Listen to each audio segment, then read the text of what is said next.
কমে কমে খান হ্যাঁ ভাই, খানাটা কিরকম হয়েছে ভাই? খানা আলহামদুলিল্লাহ ভালো হচ্ছে।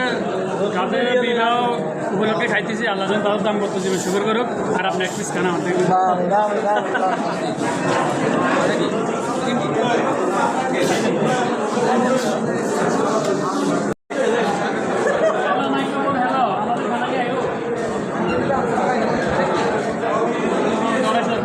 রাহুল কমে খাস তোলা জিয়ে আছে আর ভাইরাল করে দিবি খানা আইয়ে না